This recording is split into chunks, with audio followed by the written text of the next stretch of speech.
one of the things that we learned during the NFL draft is Jaden Hazelwood has torn his ACL, we think.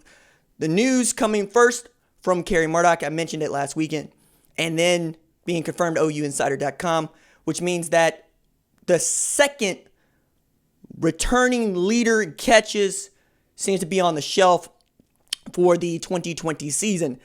That was really the worst news to come out of an NFL draft weekend for Oklahoma, which was wildly entertaining, right? First thing that we learned is CeeDee Lamb falls to 17 to my Dallas Cowboys after a season of 62 catches, 1,327 yards, 15 touchdowns. The year before that, as a sophomore, 65 catches, 1,158 yards, 11 touchdowns.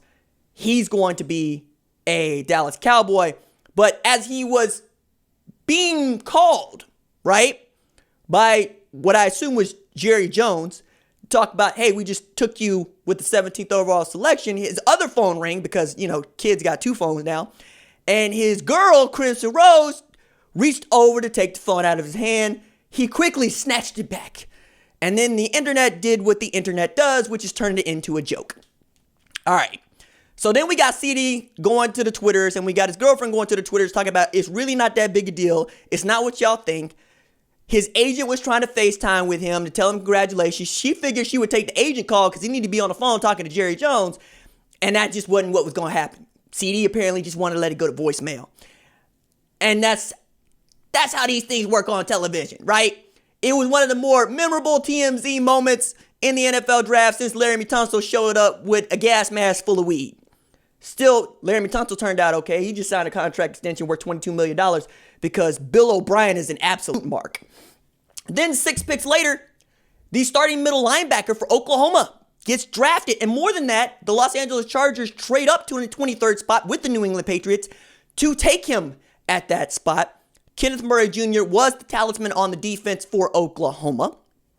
Had over 300 tackles over the course of his career, 2 back-to-back seasons of 100 tackles or more, right? Had a really outstanding career as a middle linebacker, even if he wasn't supposed to be a middle linebacker. He's a 3-star recruit coming up to Oklahoma from Missouri City, and then was going to play outside linebacker. And we see some injuries, and Mike Stoops' depth chart gets real thin, and that's how Kenneth Murray Jr. becomes the first true freshman to start at middle linebacker since 1975, and then didn't give up the job. Okay? Levi Draper went to Arkansas. Emmanuel Beal graduates. Deshaun White comes in, still can't usurp it. Brian Meade tries to take the job. Caleb Kelly tries to take the job. And then Curtis Bolton almost gets there, but it turns out that Kenneth Murray Jr. and Curtis Bolton play better together. His story is awesome.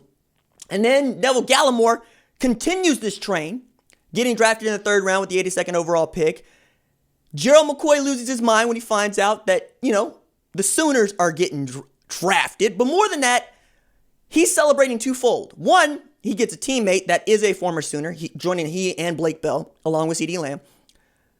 But Oklahoma gets this recruiting advantage that they haven't had in 10 years, which is a 1st-round selection on defense, which is awesome. Because now you get to show these blue-chip recruits that you can do this for them. And more than that, you did it with a 3-star recruit who had 2 different coordinators, 2 different schemes, 2 different linebacker coaches, and it works out. Right? Added that big Canada coming down, doing what he knows how to do in the 3rd round. Parnell Motley being undrafted still is a story to me. I think he's got an opportunity with Tampa Bay because they're short at cornerback, and he could absolutely make that team as a special teamers. Speaking of special teamers, Lee Moore still being on the block just kind of hurts because that's how this dude has had to do it the whole time. He shows up as a walk-on at OU and ascends up the depth chart, creates a kinship again with Kyler Murray, who played with him at Allen, and what I thought was the best tight end at Oklahoma over the last 2 years, and played on all 4 special teams, and was the guy that Lincoln Riley was getting the most calls about heading into the draft. Hopefully he gets signed on somewhere as a special teams dynamo because he could be your Matthew Slater. He could play on the same team as the special teams captain for 10 years. He's just that good. He's just that sturdy. And then Jalen Hurts being an Eagle, to the chagrin of many Eagles fans. So much so that I can't wait to get Jerry Ostrowski back on this show and needle him about it because I'm sure he ain't feeling too good about this. Because one, I'm not going to stop giving Eagles fans hell about drafting Jalen Reagor ahead of, Justin Jefferson still being on the board, let alone you could probably get a wide receiver later on in this draft. As a matter of fact, that's exactly what many did. We saw more wide receivers drafted in the first 2 rounds than we've ever seen in the NFL draft. 13. Okay? Laviska Shenault, still there. Michael Pittman, still there. Tyler Vaughn, still there. We saw 36 wide receivers, which ties the record for the most wide receivers taken since the draft went to 7 rounds in 1994. So there were wide receivers there. And you take Jalen Hurts, which is great for Oklahoma because you get to put that on the resume and you get to make some cool graphics about it. But you didn't need a quarterback. You need an offensive line. You need a linebacker. You need a wide receiver. You could have done with another defensive tackle, somebody to put next to Fletcher Cox. You go and get Jalen Reagor, and then you go and get Jalen Hurts, for which Alabama fans are taking credit for Jalen Hurts, which I found funny because that's like Ohio State fans taking credit for Joe Burrow, which is some real Texas A&M Aggie type stuff.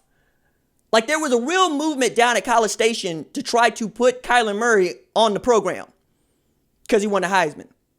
And I'm like, yo, hey, not only did he not win the Heisman there, he wasn't any good over there. He was only good at Oklahoma, where he was playing 2 sports, right? Speaking of 2 sports, talk with former 2-sport athlete Kevin Bookout in the second hour. And then wildly underrated, I thought, was Grant Delpit being drafted by the Cleveland Browns in the 2nd round. Now, the guys that make that team usually are going to have a good time. I don't know that the Cleveland Browns are going to be any good because after last year, who the hell knows? Because we all thought that they were going to be great. And now we're looking at them going, all right, what are you going to be? Because they needed help on offensive line. They needed help at safety. They addressed those things with their first 2 selections. And then they draft Harrison Bryant out of Florida Atlantic, who might be the 2nd or 3rd best tight end in this draft, which means that David Njoku probably going to get his walking papers, which is fine. Odell Beckham Jr., Jarvis Landry still there. And you got Nick Chubb returning. Hopefully with Stefanski, they'll be worth the doggone, right? Say nothing of Alex Van Pelt, who I think is going to get along with Baker Mayfield if I've been led to believe the relationship is going the way that I think it's going, right?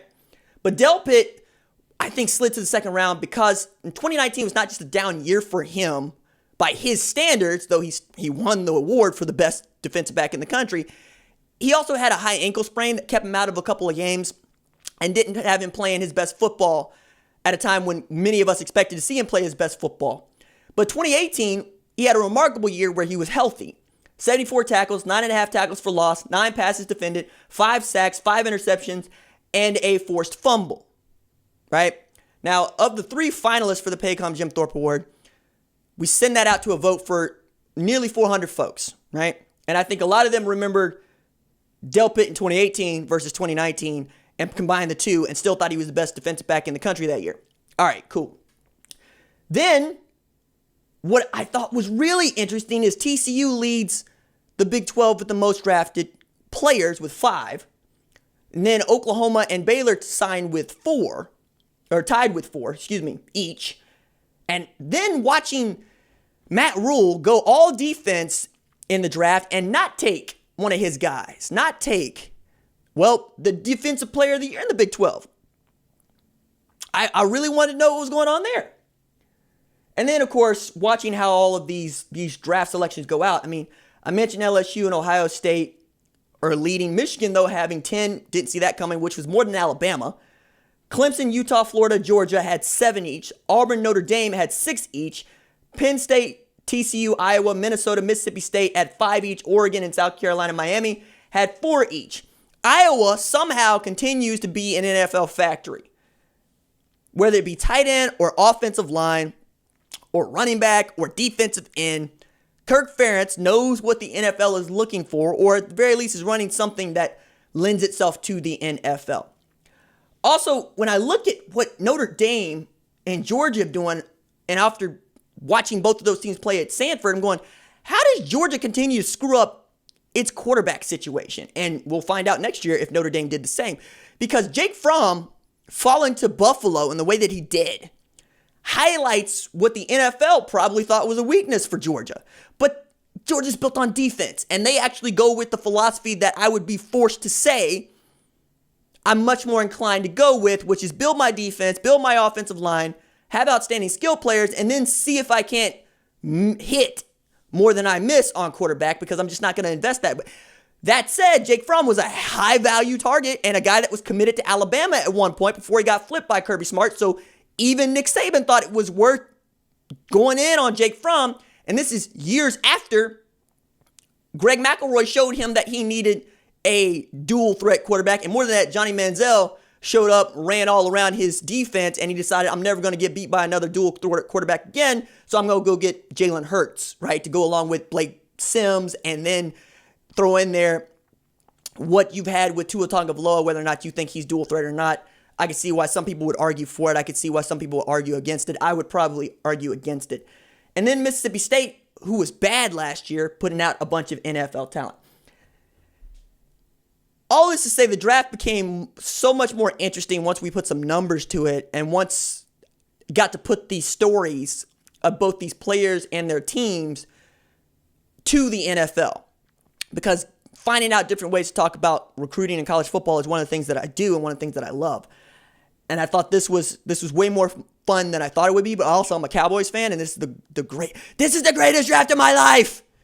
That didn't hurt none, because let's see if I can get this right. See, CeeDee in the first, Trayvon Diggs in the second out of Alabama.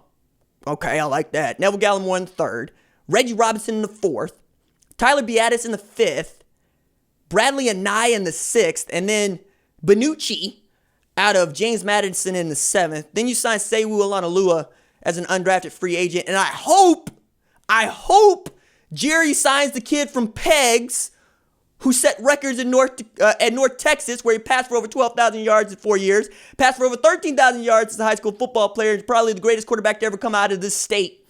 Give Mason Fine a shot.